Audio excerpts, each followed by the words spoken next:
as a terror weapon. Nearly 500 feet long, the guns couldn't be moved or aimed. They had just one target: London. In September of 1943, construction was begun in secret on a massive gun installation deep in a mountainside near Mimiax, France. Cet ouvrage est très grand. We are here in the railway tunnel that extends 600 meters. Inside this tunnel, you have an underground railway that measures 300 meters and was accessible by 11 galleries, each one 100 meters long. At the end of these galleries, there is a parallel tunnel 300 meters long. And on the other side of this tunnel, where 5 of these galleries meet, there are 5 launching sites inclined at 50 degrees. The cannons were 127 meters long, pointed in the direction of London. De chacun 127 mètres de long. The shells for the V3 were small by heavy artillery standards. Still, each gun had an expected rate of fire of up to 4 rounds an hour. In all, the guns at the site could have hit London thousands of times a day. When secret aerial reconnaissance photographs showed trainloads of material disappearing into a mountain near Mimiax, the Allies became suspicious. Without knowing the exact nature of the project, they initiated a massive bombing campaign on the site. The elder brother of the future U.S. President John F. Kennedy, Joseph Kennedy Jr., participated in the raids. He flew one of the planes packed with 10.5 tons of explosives bound for the site near Mimiax. Et il avait pour mission, avec son copilote, He and his co-pilot's mission was to fly the plane at a certain altitude, jump out with parachutes, and have the plane continue on autopilot to fly to its destination, where it would then destroy the structure. The plane, however, for reasons unknown, then blew up in the air. Many people suggest this was caused by a short circuit in the plane. Ironically, by the time this attack took place on the 12th of August, 1944, the structure had already been destroyed by an earlier bombing raid. The Allies were not aware that the first mission had been successful. Left intact, the V3 could have been one of the most devastating weapons of the war. If it had worked, London would have been in ruins. Can you imagine 200 150-pound, 180-pound shells dropping on London every hour, day and night? The place would have been devastated. Thank God it didn't work. Germany wasn't the only country engineering giant cannons. The United States built a supergun of its own.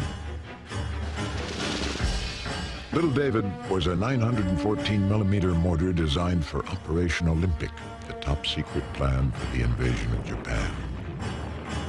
The Americans felt that an extremely heavy mortar would be necessary to root out deeply entrenched Japanese positions. It took 2 tractors to tow the huge gun into position. One hauled the barrel, the other the steel mounting box. A hole was dug in the ground and the mounting was inserted with earth packed around it. Then a crane lowered the massive barrel into place. Like the guns of a bygone era, Little David was a muzzle loader. Once the massive round was inserted, the barrel had to be raised to seat it in place.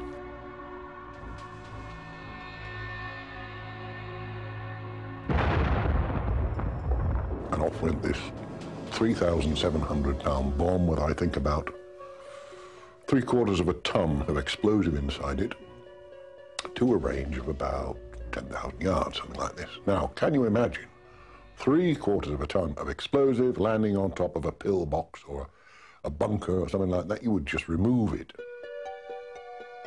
Operation Olympic was set for November of 1945, but before Little David could prove itself in battle, the war with Japan came to an abrupt end. atomic bombs would dramatically influence the design of the next generation of superguns.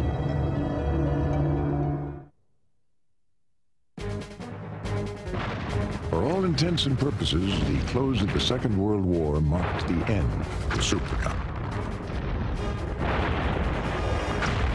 The advances of long-range heavy aircraft rendered massive superguns obsolete. Still, the advent of atomic warheads suggested a new use for heavy artillery. First proposed in 1944, plans for an atomic cannon were abandoned when the war ended. But as the Cold War heated up, a weapon was needed to combat the massive numbers of tanks being produced by the Soviet Union. These mechanized forces threatened to overrun Europe. Had they been deployed, they may have faced the 280mm howitzer known as Atomic Annie. Commissioned into service in the mid-1950s, Atomic Annie could lob its nuclear charge up to 18 miles. A specially built tractor with twin cabs gave the 75-ton gun surprisingly good mobility. But when they deployed this thing on exercises in Germany, it never got a chance for the tires to cool down before the enemy air were over it. And there was the great drawback. You can't deploy an old-fashioned, it has to be admitted, it is an old-fashioned cannon of large size against an enemy who has tactical air, short-range missiles, aerial photography.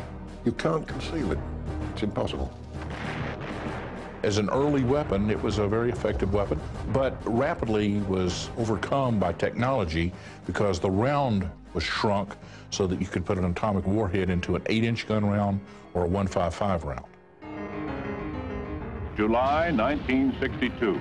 These troops, forming a special task force, were the first in our Army's history to engage in a tactical exercise supported by live nuclear firepower. This once top-secret U.S. Department of Energy film, declassified in late 1997, shows maneuvers featuring the Davy Crockett. 11 inches in diameter and just 51 pounds. The warhead was the smallest, lightest nuclear weapon ever deployed by the United States. With a range of up to 2.5 miles and an explosive punch the equivalent of about 10 tons of dynamite, Davy Crockett was a potent secret weapon to confront the Soviet tanks. Then Attorney General Robert Kennedy was on hand to observe what would be the last atmospheric detonation of a nuclear weapon to take place at this Nevada test site. The Davy Crockett is probably the worst weapon system ever devised. I can only think of one thing worse, and that would probably be an atomic hand grenade.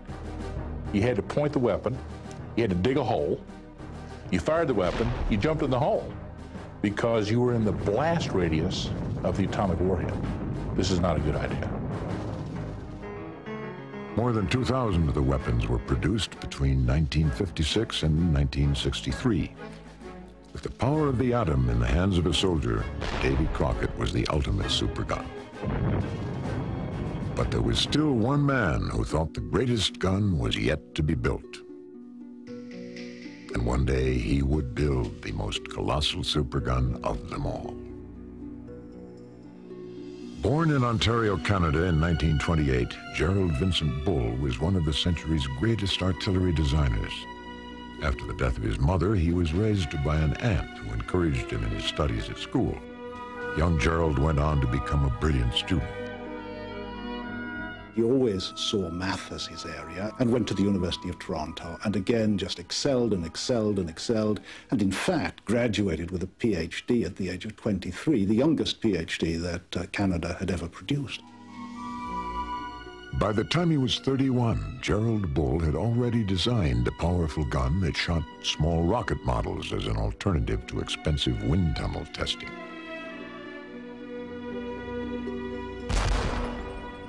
On the 4th of October, 1957, the Soviets launched their first satellite, Sputnik, into orbit. The Russian satellite would have a profound effect on Bull. He wanted to launch a satellite for Canada. There was no way the Canadians could come up with the money to launch a satellite using rocketry. He felt that it would be possible to launch one with a gun, with a huge supergun. In 1962, Dr. Bull was given an opportunity to test his supergun idea. As a professor at McGill University in Montreal, he secured American military support for a joint U.S.-Canadian feasibility study named HARP, for High Altitude Research Program. On the island of Barbados and in the desert sands of Arizona, Bull began to push the limits of artillery. He was soon firing light projectiles up to 45 miles from small 5-inch guns. HARP's 7-inch guns fired up to 62 miles. Bull then focused his attention on a supergun. The HARP gun was initially fashioned by welding together two 16-inch battleship guns. More than 100 feet long, it was the biggest gun in the world. Although it was capable of firing a 3,000-pound shell, lightweight projectiles called martlets were the space vehicles Dr. Bull had in mind. He employed an ingenious method to house the small 8-inch wide martlets inside the gun barrel. The gap between the martlets and the barrel wall was filled in by wooden sabots that encapsulated the projectile in a shape similar to an artillery shell. Both the martlet and the sabots were protected by a base plate. When the gun was fired, the wood and the base plate fell off, freeing the projectile. Tail fins stabilized and prolonged the martlet's flight.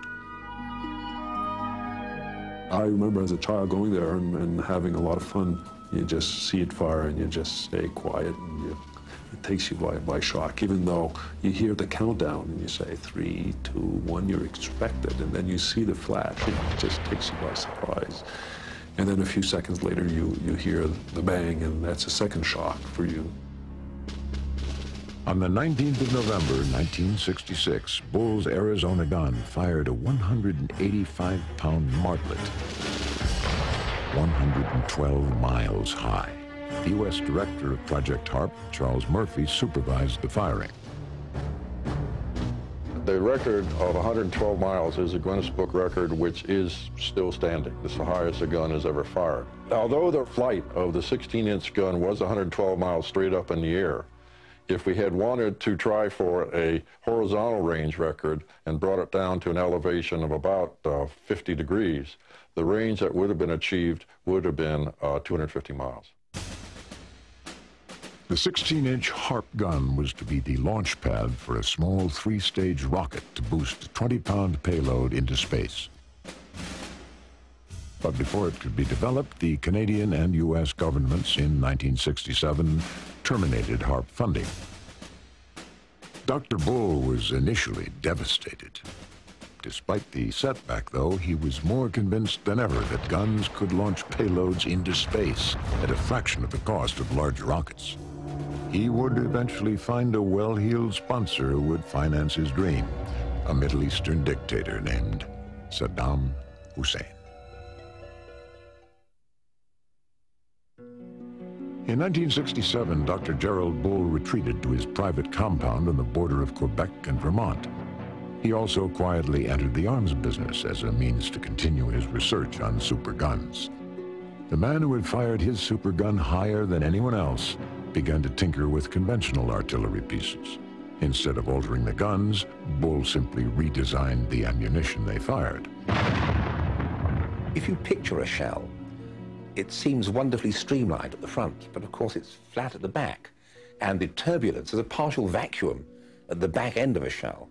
And the sucking of air inevitably slows down the shell and limits its ultimate range. Gerald Bull had a great idea of actually designing a system by which you would bleed gas into the space at the back of the shell so that it was no longer being, as it were, sucked back by this eternal semi-vacuum void that formed at the end. Dr. Bull applied some of the Project HARP advances to a conventional 155mm shell. He made it thinner and more streamlined. He then added small fins as stabilizers to keep the slender shell steady inside the gun. They also helped the shells to glide farther.